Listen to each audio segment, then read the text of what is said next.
السلام عليكم ورحمة الله وبركاته. النهارده هشارككم طريقتين للعيش الابيض والاسمر، هيعجبوكم وهتعملوهم بكل سهولة ان شاء الله.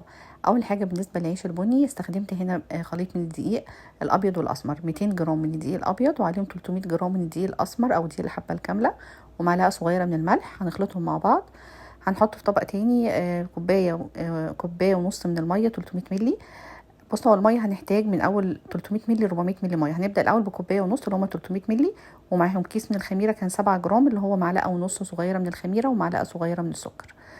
وبعد كده هنعجن اقل حاجه، لازم نعجن 10 دقائق.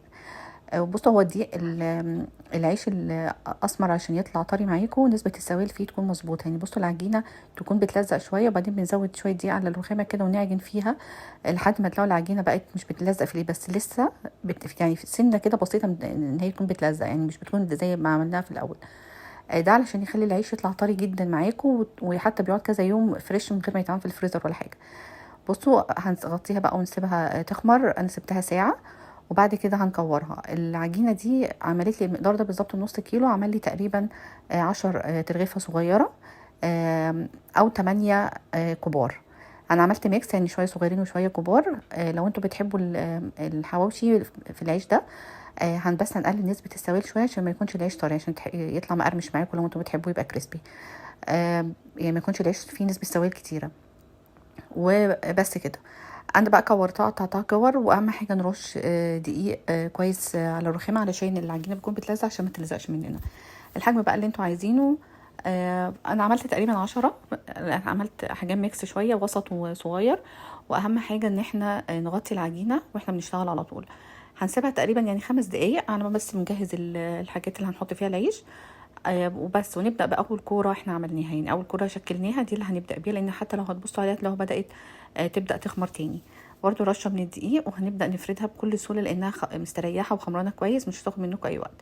ولو لقيتوا بس العجينه بتلزق شويه من فوق هترشوا رشه خفيفه من الدقيق برضو من فوق.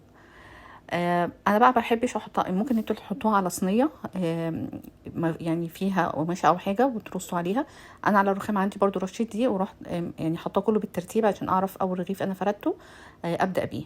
اهم حاجه بقى الفرن لازم يكون سخن من فوق ومن تحت، يعني انا بشغله على اعلى درجه حراره اللي هي مثلا بالنسبه لكل واحد حسب الفرن عنده 220. الشوايه والفرن والصاج اللي هسوي فيه العيش بدخله جوه الفرن.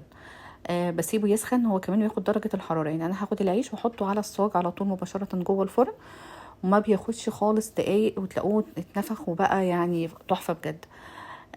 وممكن تسووه على النار برضو. بصوا، هو ده اللي انا عملته ده، بس الفيديو كان سريع شويه فهوريه لكم تاني عشان محتاجه افتح باب الفرن تبقى احسن. بصوا، فظيع بجد وما اخدش اي وقت خالص. هنحط رغيف تاني اهو. انا كنت هقفل الفرن لان قلت عشان اوريه لكم، بس اخد وقت شويه هنا علشان كنت سايبه باب الفرن مفتوح. انا ملحوظه انا بقفل الشوايه اول ما بدخل عيش، يعني الفرن بيبقى شغال من فوق وتحت، وبعد كده بقفل الشوايه وبدخل العيش جوه. لو حابينه بقى ياخد لون تحميره شويه بتقلبوه الناحيه التانية، بس انا بالنسبه لي كان كده كويس عشان هستخدمه لسه، يعني احشيه واحطه تاني في الفرن. بصوا بجد، يعني اصلا منظره كده بيفتح النفس، تحفه بجد. هنشيله بقى بره. اهم حاجه ما نحطوش على فوق بعضه عشان ما يعجنش معانا. هنسيبه بس يبرد وبعدين نغطيه. ده بقى على الطاسه حسيته اخد وقت شويه. تكون الطاسه برضو سخنه في الاول، وبعد كده بنهدي النار على اقل من متوسطه، ما تكونش هاديه خالص. وبس بنسيبه كده اول ما تلاقوه بدا يتنفخ.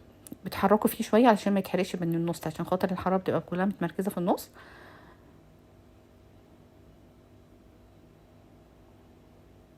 انا ولا يعني كل الارغفه اللي عملتها في الفيديو ده كلها اتنفخت وطلعت تحفه جدا وهتعجبكم جدا بجد.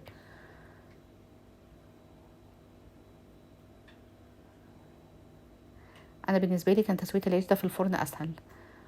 بصوا، فظيع وبيتحشي بسهوله جدا ويتعمل سندوتشات يعني، وطري جدا. يعني زي ما قلت لكم لو حابين انه تبقاش طري قوي كده قللوا نسبه السوائل شويه.